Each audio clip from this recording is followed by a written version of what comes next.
Meu Senhor e meu Deus, creio firmemente que estás aqui, que me vês, que me ouves. Adoro-te com profunda reverência. Peço perdão dos meus pecados e graça para fazer com fruto este tempo de oração. Minha Mãe Imaculada, São José, meu Pai e Senhor, anjos da minha guarda, intercedei por mim. Tive o privilégio de ter vivido 5 anos em Roma, até receber a ordenação sacerdotal e depois poder regressar a Portugal. E, como é evidente, desse tempo tenho ótimas recordações, algumas espalhadas pelo tempo.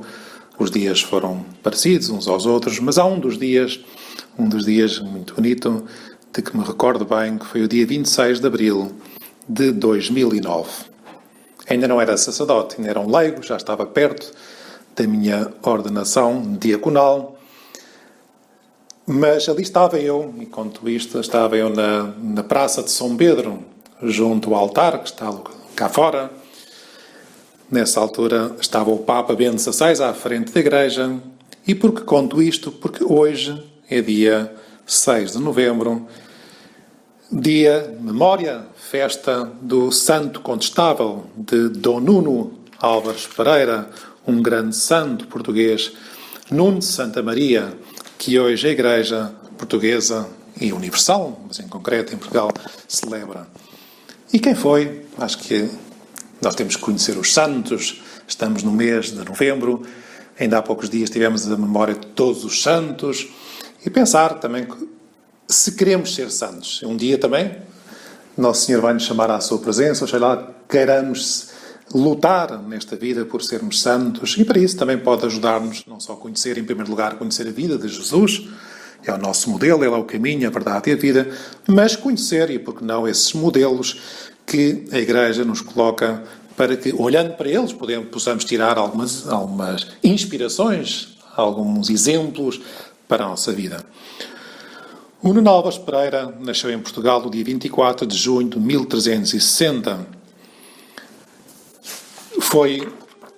Recebeu uma educação cavalheiresca típica dos filhos das famílias nobres do seu tempo e aos 13 anos já era pajem da rainha Dona Leonor e foi muito bem recebido na corte, acabando até por ser pouco depois cavaleiro.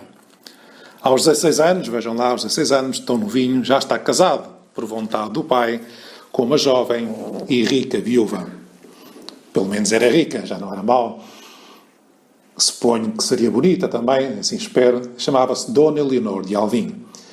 Daquela união nasceram 3 filhos, 2 do sexo masculino, que morreram em tenra idade, e uma do sexo feminino, Beatriz, a qual mais tarde viria a desposar o filho do rei Dom João I, Dom Afonso, primeiro duque de Bragança.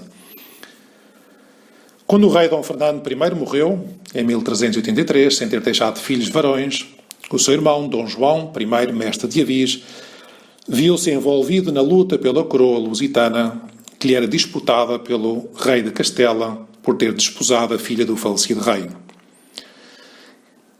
E Nuno, então, tomou o partido de Dom João, o qual o nomeou o condestável do reino, isto é, o comandante supremo do exército.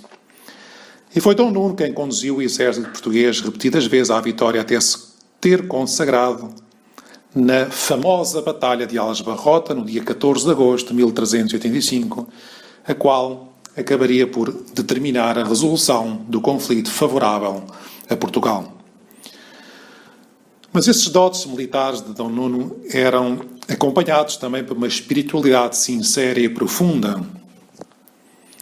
Oxalá também nós saibamos e peçamos agora a Jesus que nos ajude a ter um bom desempenho profissional, cada um de acordo com a sua vocação, mas depois também saibamos compatibilizar, como é evidente, a unidade de vida e isso com uma vida de profunda união com Deus. E Dom Nuno destacava muito o seu amor pela Eucaristia e por Nossa Senhora, que foram, sempre se disse, os alicerces da sua vida interior. Tanto que é assim que no estandarte que escolheu como insígnia pessoal estavam as imagens de Jesus crucificado, de Maria e também dos cavaleiros São Tiago e São Jorge. E depois fez construir, pela devoção que tinha a Nossa Senhora, fez construir às suas próprias custas numerosas igrejas e mosteiros, entre os quais se conta o Convento do Carmo, em Lisboa, que está agora em ruínas, mas que é muito bonito ir visitar, ali junto ao Rossio, na Baixa, e a Igreja de Santa Maria da Vitória, na Batalha, tão bonita também, com aquelas capelas imperfeitas, que é também, sem dúvida, uma das obras que não podemos deixar de conhecer. Depois, com a sua morte, com a morte da mulher, em 1387, tinha Dom Nuno 27 anos, recusou contrair novas núpcias, tornando-se um modelo de pureza de vida. E quando finalmente alcançou a paz, aqui em Portugal, distribuiu parte dos seus bens entre os seus companheiros e antigos combatentes e acabou por se desfazer totalmente dos seus bens em 1423, quando decide entrar no convento carmelita por ele fundado, tomando então o nome de Frei Nuno de Santa Maria. Impelido pelo amor, abandonou as armas e o poder para se revestir da armadura do espírito, recomendada pela regra do Carmo. Era a opção por uma mudança radical de vida, em que o percurso de fé que sempre norteou tinha agora uma etapa decisiva.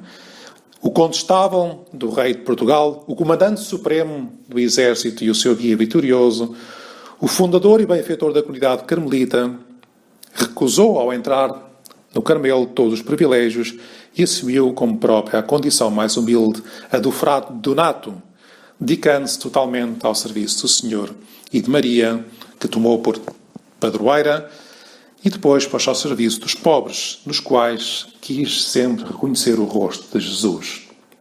Morreu depois, aos 71 anos de idade, num domingo de Páscoa, no 1 de abril de 1431, após a sua morte. Foi imediatamente conhecido e reputado de santo pelo povo, que desde então o começou a chamar o Santo Condestável. Foi depois beatificado, em 1918, pelo Papa Bento XV, e o Santo Padre, o Papa Bento XVI, atual Papa Emérito, durante o consistório de 21 de fevereiro de 2009, determina que o Beato Nuno fosse inscrito no álbum dos santos no dia 26 de abril de 2009, dia da sua canonização. É um santo extraordinário. Apostou pela vida eterna. Foi um bom administrador dos bens que recebeu do Senhor. No Evangelho da missa de hoje fala-se de um homem rico que tinha um administrador que foi denunciado por andar a desperdiçar os seus bens. E nós também, na nossa vida, recebemos imensos bens de Jesus. E hoje podemos perguntar-nos, tendo como pano de fundo também o horizonte da vida eterna, como é que eu tenho aproveitado a minha vida?